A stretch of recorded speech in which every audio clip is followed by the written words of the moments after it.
Jautis ir vandenis suderinamumas. Revoliucingasis vandenis tiesiog raudona skraistė konservatyviajam jaučiai.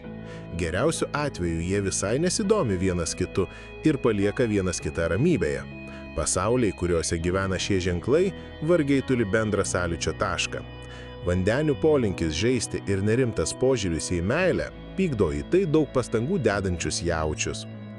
Vandeniai neturi didelių seksualinių poreikių ir labiau mėgsta pokalbius, nors jaučiai tam neprieštarauja, tačiau jie dažnai jaučia sekso trūkumą.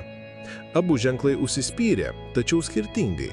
Vandeniai negali pakęsti suvaržymų, o jaučiams būtinas stabilumas ir namų ramybė.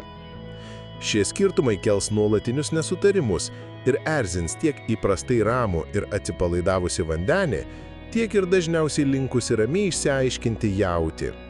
Šie ženklai gali būti geri draugai, tačiau artimesnių santykių perspektyva labai miglota.